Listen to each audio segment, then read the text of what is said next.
So hello everyone, ICT virtual classes में मैं योगेश खेमनी आपका स्वागत करता हूं। तो आज बात करेंगे एक नए टॉपिक की। आज हम बात करेंगे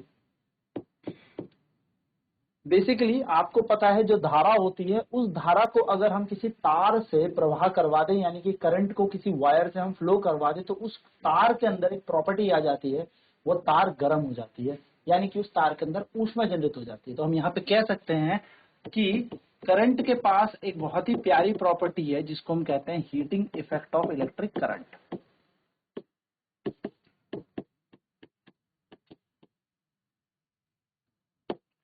यानी कि धारा का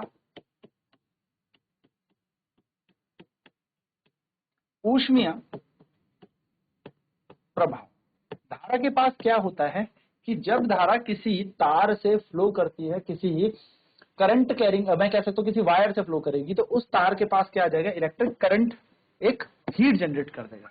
so the property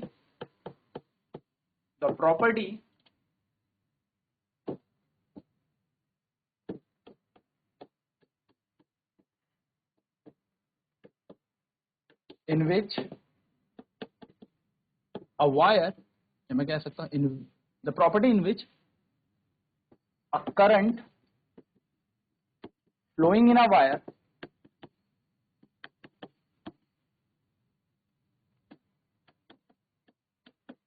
produces heat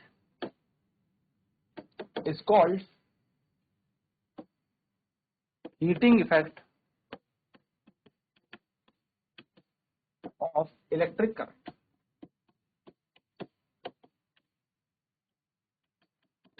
यानी कि किसी तार में धारा प्रवाह, वैसे तार नहीं चालक भी हो सकता है, पर यू नो दैट तार ही चालक है, यानी कि वायर ही कंडक्टर है। किसी तार में धारा प्रवाह होने के कारण ऊष्मा का उत्पन्न होना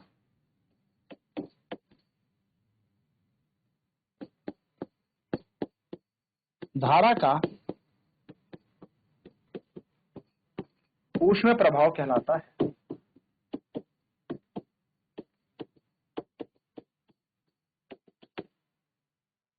चलिए, तो बेसिकली जूल जी ने इसकी खोज की थी। जूल जी ने, तो जूल लॉ ऑफ हीटिंग भी बोलते हैं हम इसे, जूल्स लॉ ऑफ हीटिंग भी बोलते हैं, जूल के ऊष्मा का नियम भी हम इसको कहते हैं। चलिए, तो फटाफट नोट करेंगे, देन बढ़ते हैं आगे।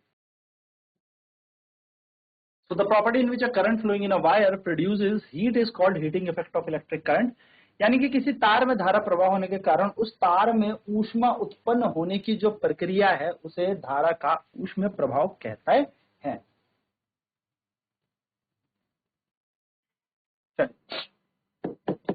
तो क्या क्या सूत्र बन जाएंगे, तो एक छोटी सी बात याद रखना, जो हीट है ना वो एक एनर्जी होती है, ठीक है।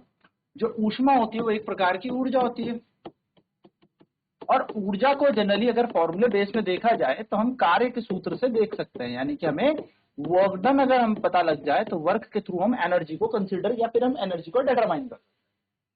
सो देखिए क्या बनेगा यहाँ पर हमारे पास, हमें पता है एक फॉर्मूला हमने पढ़ा है कि द वर्क डन, मान लेते हैं एक कंडक्टर हमारे पास है, एक चालक हमारे पास है, इस चालक को हमने एक V वोल्ट की बैटरी से जोड़ दिया, तो इस चालक के अंदर क्या करने लगेंगे, आवेश प्रवाह करने लगेंगे, है ना।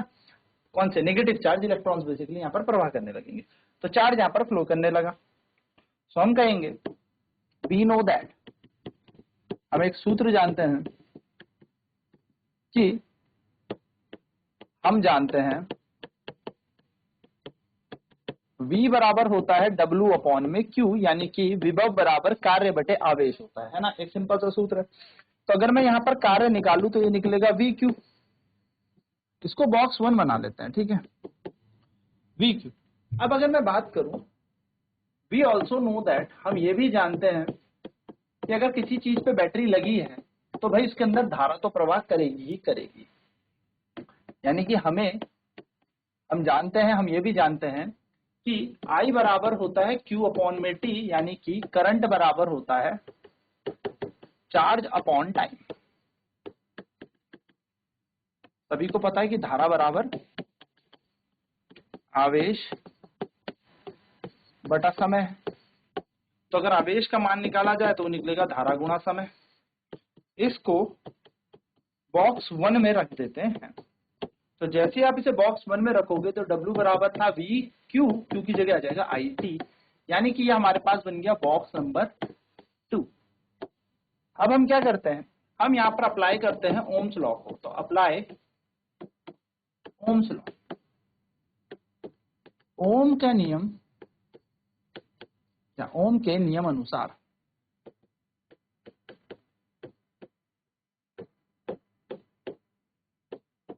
ओम के नियम अनुसार हमें पता है V बराबर क्या होता है, I गुणा R, जहां R हमारे पास प्रतिरोध है, रेजिस्टेंस है।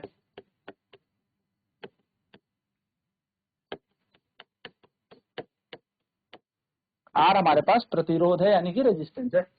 तो इसको यहां पर रखते हैं तो W बराबर आ जाएगा आई आर गुणा आई इंटू टी, यानी कि W बराबर आई स्क्वायर आर टी। ये बन गया बॉक्स नंबर 3। फिर से हम अप्लाई करते हैं ओम्स लॉ को।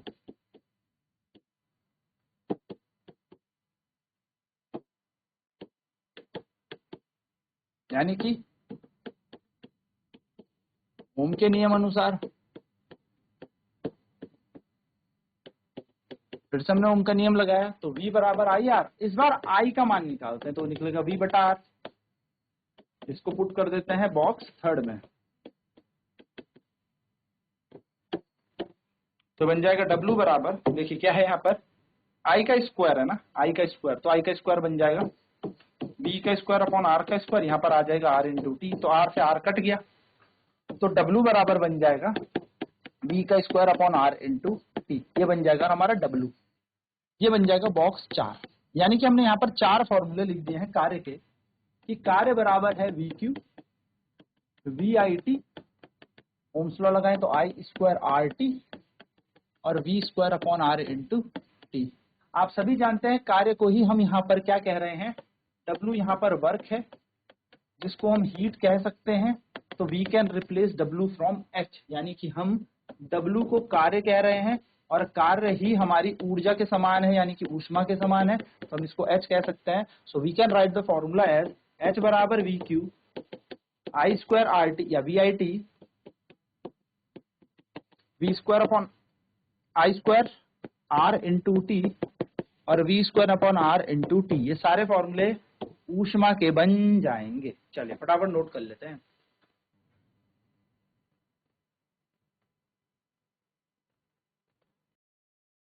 तो हीट बराबर ही एनर्जी होती है और एनर्जी ही वर्क, यानी कि ऊष्मा ऊर्जा कार्य बराबर ही होते हैं, एक ही चीज होती है।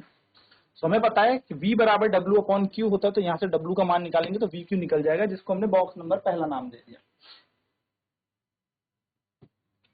फिर यहाँ पर हमने क्या किया, वी नो दैट करंट बराबर क्या होता है, धारा बराबर होता है आवेश बटा समय। तो आवेश बराबर हो जाएगा धारा गुणा समय। तो Q बराबर आई टी, इस चीज को हम क्या करते हैं पुट इन बॉक्स 1, बॉक्स 1 पे रख देंगे। Q का मान हम बॉक्स 1 पे रख देंगे तो बन जाएगा W बराबर V और Q की जगह आ जाएगा I into T. So W is equal to V I T box number 2, यहाँ पर इसका नाम दे दिया। तो अप्लाई करते हैं again Ohm's law. Ohm's law को अप्लाई करते हैं तो ओम लॉ के नियम अनुसार, यानी कि ओम के नियम अनुसार V बराबर आई आर, आर का मान यहाँ पे प्रतिरोध है तो हमने V बराबर आई आर को यहाँ पर V रख दिया। तो W की जगह W, आई आर यहाँ पर I इंटू टी, तो I गुणा आई का स्क्वायर आर इंटू टी, यानी कि W बराबर आई स्क्वायर आर टी बन जाएगा।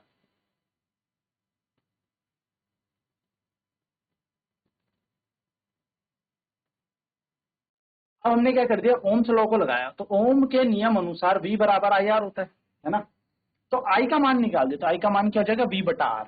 I को यहीं छोड़ दिया और ये V बटा आर बन जाएगा। तो I बराबर आ गया V बटा आर, सिंपल। तो पुट इन बॉक्स 3, बॉक्स 3 कौन सा है हमारे पास, बॉक्स 3 हमारे पास ये है। तो I square R T, simple है।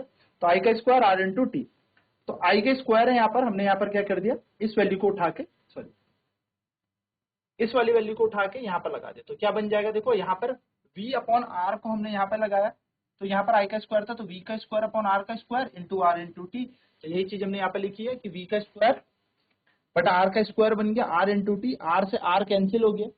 तो W बराबर आ जाएगा V का स्क्वायर, नीचे है R और यहाँ पर है T, यानी कि V स्क्वायर बटे आर इंटू टी, यहां पर ये बन जाएगा। ये हमने बॉक्स नंबर 4 मान लिया। अब ये हमने बॉक्स नंबर 4 माना, यानी कि यहाँ पर हमने 4 सूत्र इसके निकाल दिए, 4 फॉर्मूले में। सबसे पहले वी क्यू निकाला, फिर निकाला वी आई टी, फिर हमने ओम्स लॉ लगाया तो आई स्क्वायर आर टी, फिर हमने ओम्स लॉ लगाया तो V square upon R into T. तो ये 4 फॉर्मूले बन गए। अब ये डब्ल्यू क्या है? कार्य है। कार्य को ही क्या कहते हैं? कार्य को ही हम हीट यानी कि ऊष्मा कहते हैं। तो इस डब्ल्यू को हटा के हमने एच लिख दिया, तो एच का मान आ गया V Q, V I T, I square R T और V square R upon T, sorry दोस्तों, V square upon R into T. और ये सारी इकाइयां जूल में होंगी, ये बात भी ध्यान में रखना, क्योंकि जूल किसकी इकाई होती है? ऊष्मा की इकाई होती है। अब नेक्स्ट क्लास में हम इस पे न्यूमेरिकल कर लेंगे कि न्यूमेरिकल क्या होता है, और शक्ति देख लेंगे कि शक्ति कैसे निकाली जाती है। तो आज की क्लास में इतना ही। आईसीटी वर्चुअल क्लासेज में जुड़ने के लिए धन्यवाद।